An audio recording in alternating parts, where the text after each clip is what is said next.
It's a pleasure for me to introduce the next speaker, a friend of mine. Amazing story, really amazing story.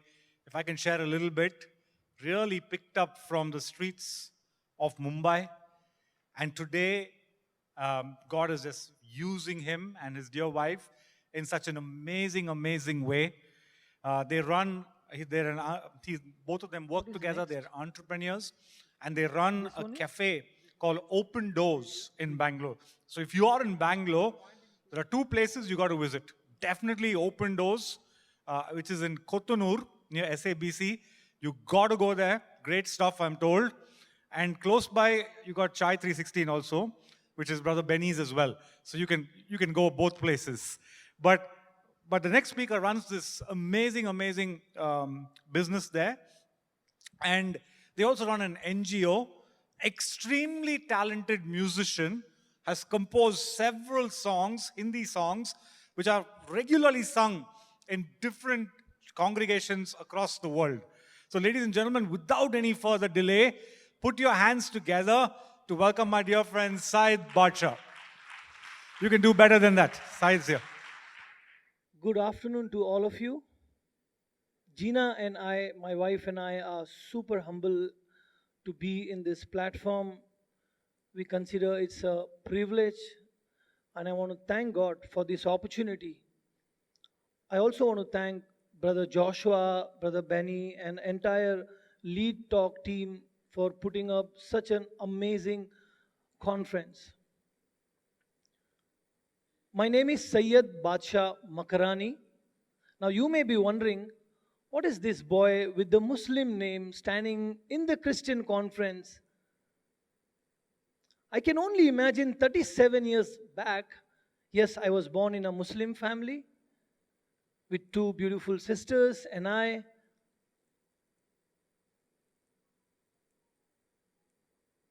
tragedy struck upon me and my family when my father killed my mother in front of my own eyes.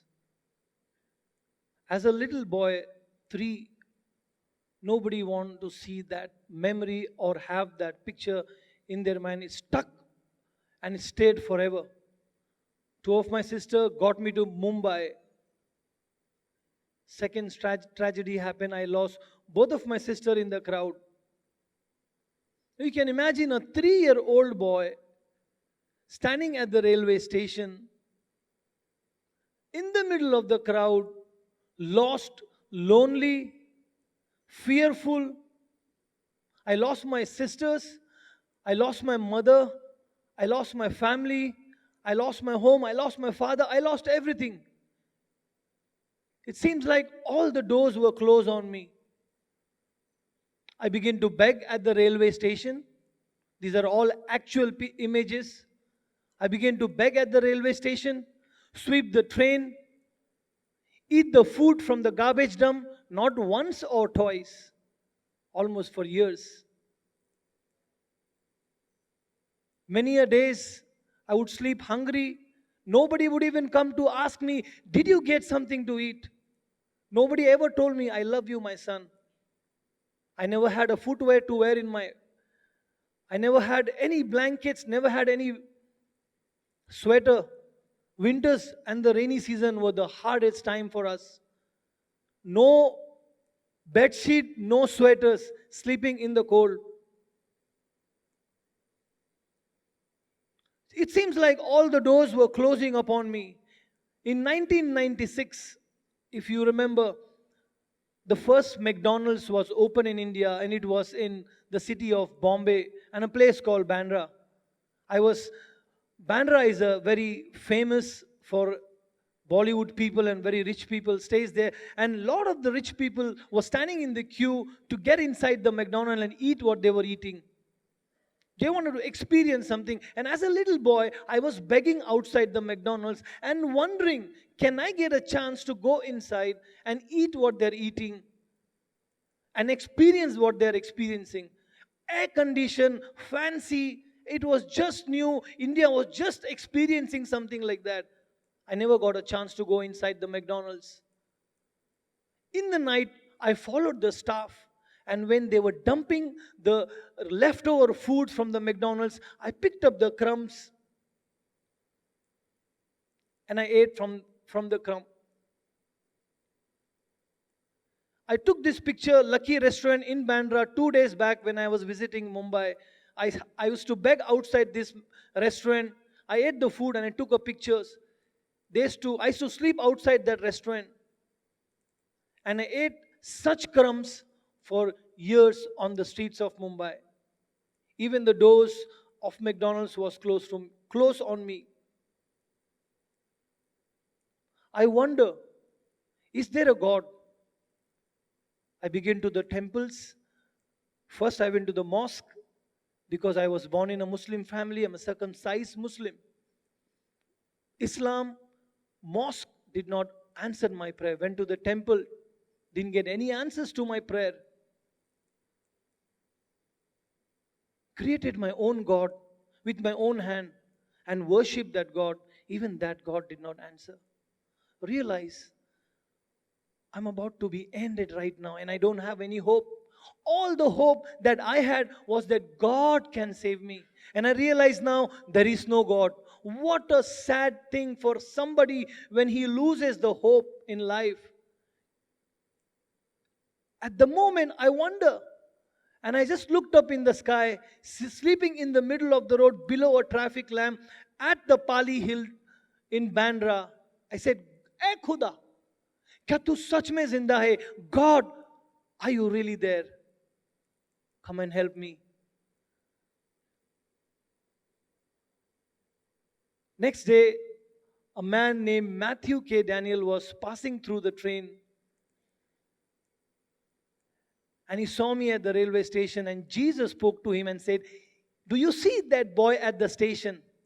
He's my son, go and help him." That's how Jesus came in my life. First time, he took me to Bombay Teen Challenge. I stayed there. And I realized God heard my prayer. Today, we run a business called Open Door Coffee Co. And we also run an NGO called Ummeed Hope Foundation. The reason I chose the word Ummeed, because all my life, the only thing that I was clinging on is the word hope. I always knew I had a hope in God, but I always went in a wrong direction. And I always knocked the wrong door. But at that moment, below a traffic signal, it was Jesus who sent Matthew and who came and helped me. I didn't have any experience of running a business. I'm sure many of you must be having an MBA degree or some business degree. I have none of them. All I have experience in my life is a degree called MES. Some of you are smiling and wondering what is this MES stands for. Now, MES means Masters in Experiential Studies. The experience that I had on the street of sleeping hungry, stealing, robbing, becoming a professional pickpocketer from Bandra to Borivali would carry my photograph saying, "Be aware of pickpocketer."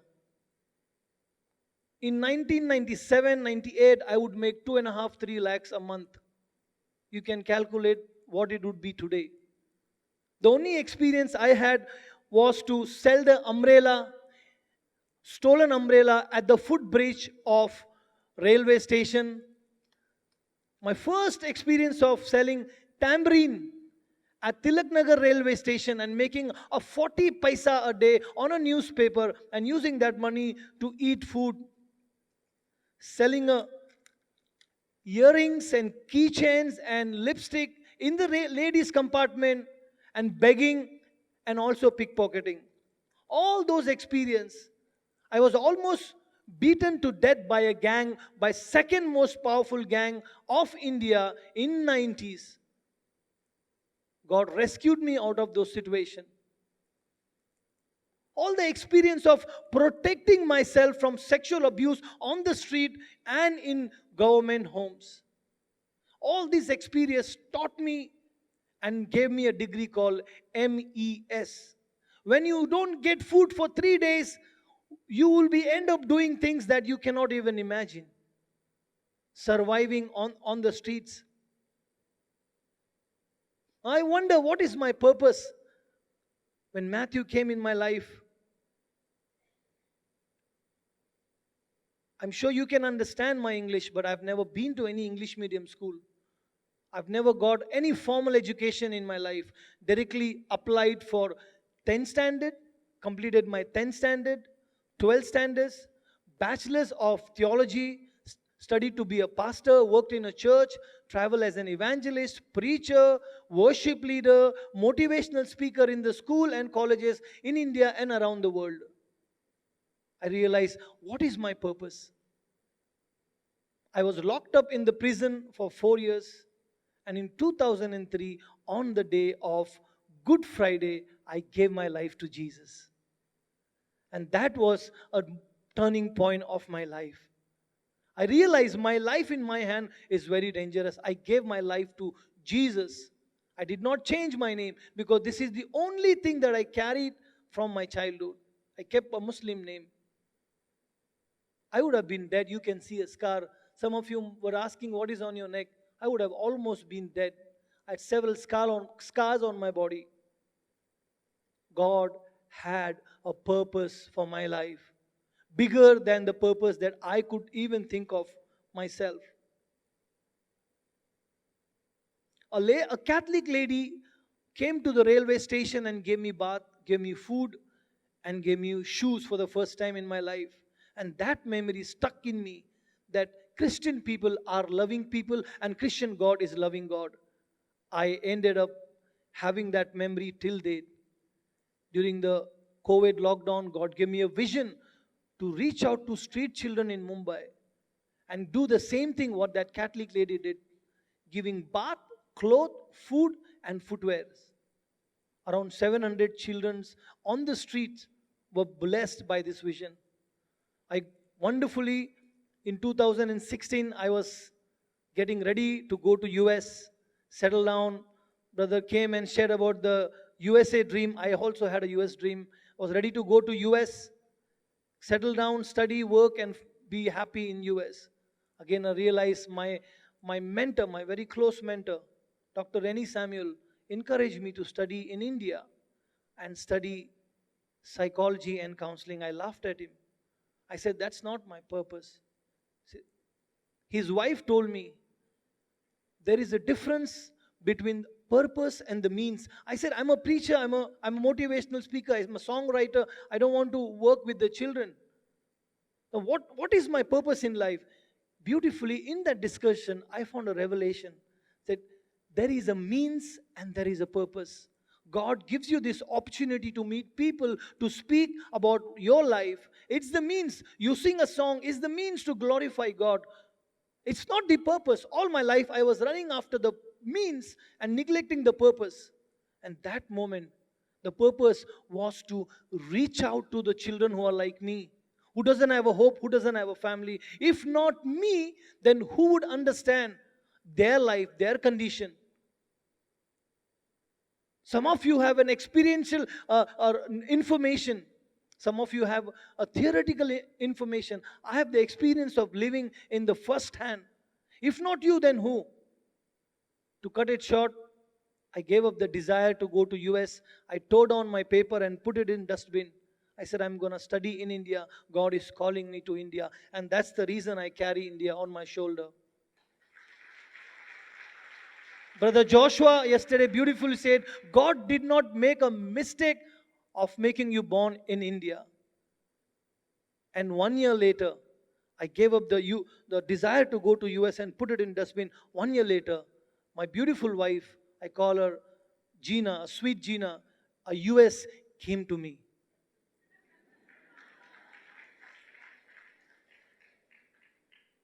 We got married, we moved to Bangalore, we started an NGO called Ummeed Hope Foundation. Ummeed Hope Foundation is specially working with the street children, orphan children who are begging, rag picking like me, want to be a blessing to them.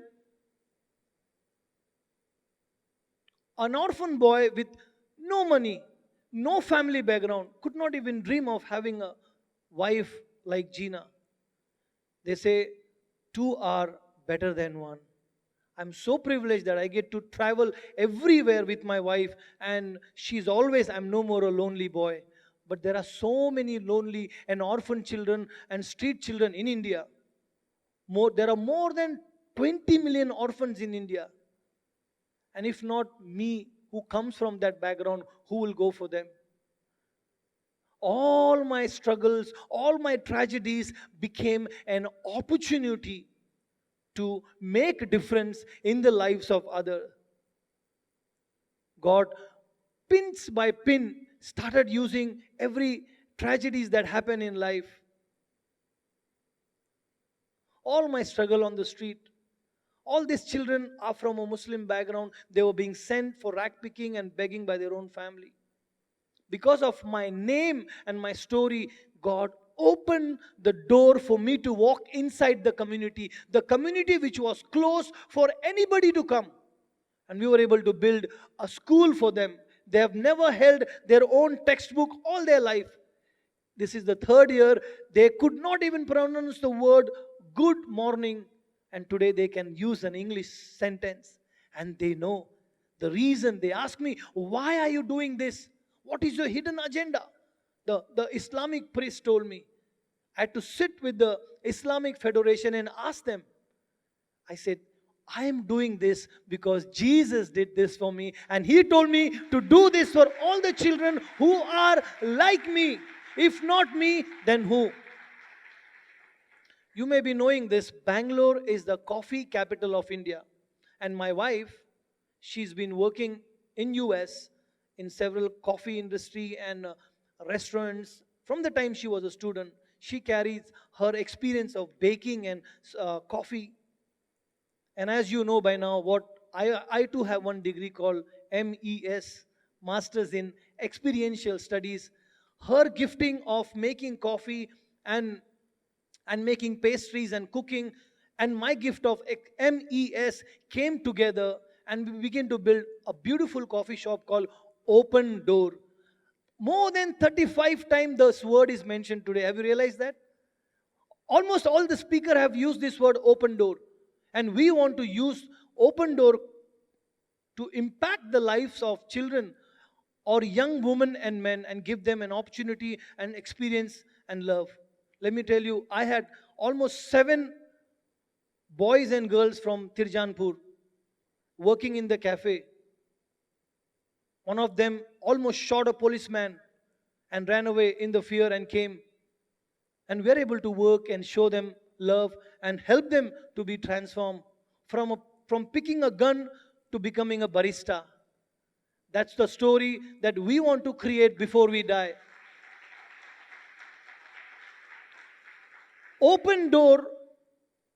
Last year in Children's Day, McDonald's, I said 1996, I never got a chance to go to McDonald's. I brought about 40 street children and I shut down my cafe. I lost the business for that day. I shut down the cafe. I made them sit down on the table and we took their orders and we served them food and coffee. The opportunity which I did not get, God used all my tragedies to make an opportunity and bless the lives of these children.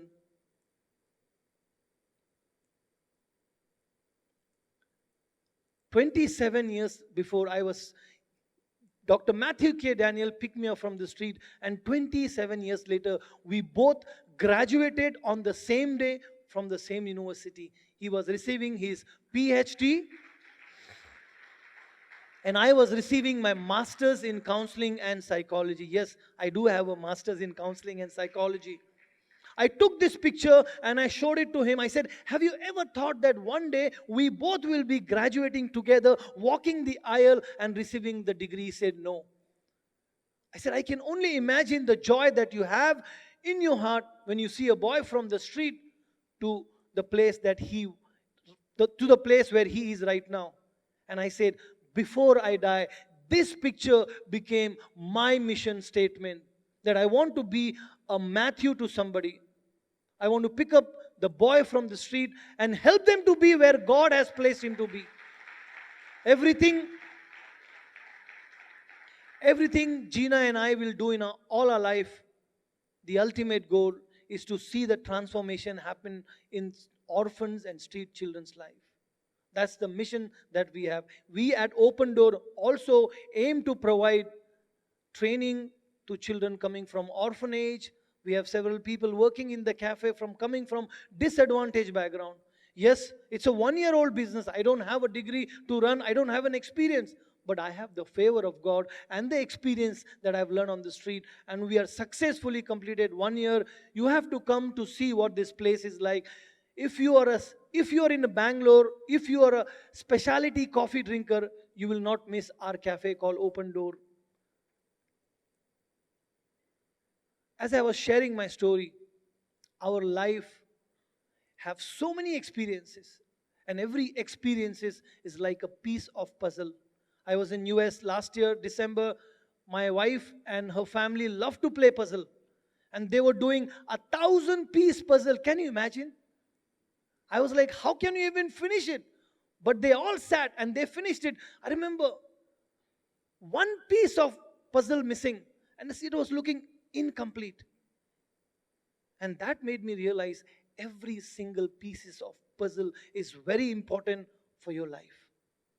God is taking you, He's allowing the journey to take you from X to Z. And while you're on the journey, every piece is important. Don't say, what is this experience? Even if the single piece of puzzle may ask, what is my purpose? But the piece of puzzle has its purpose in a larger picture. Every experience that you are going through or God has allowed you to go through, it has its purpose. All the experiences that I've been through today is turned a blessing for so many children on the street and orphans. God is going to use your tragedy as an opportunity to create the difference in the lives of others. I would request all of you to remember me and Gina and I, Open Door and Ummeed Hope Foundation in your prayer, so that we can take this mantle and create difference in the lives of others. God bless you. Thank you. Check. Thank you, Syed, for that inspiring, true.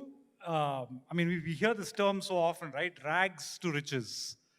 And this is what God can actually do. But it's amazing that even when God lifts up people, that Syed has not forgotten his roots. And he says, if God's done this for me, then I am responsible to do it for many others. Amazing story. Syed, thank you for sharing. I love that line, tragedy to opportunity. I don't know what tragedy that you're going through, but probably God is using that misfortune to create the miraculous in your life. With that, I want to invite John and Anne to come forward. And we are going to just honor this dear person and Syed. We also like Gina to come forward. Gina, if you could also join your husband Syed on stage, that will be really great. Can we clap for Syed and Gina?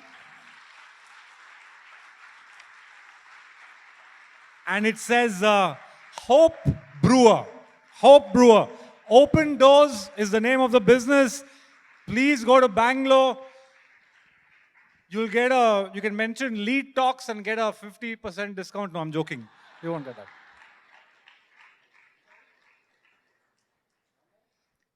The Hope Brewer couple. Thank you. Awesome. What an honor. Thank you. Thank you once again, Syed and Gina. Really appreciate that.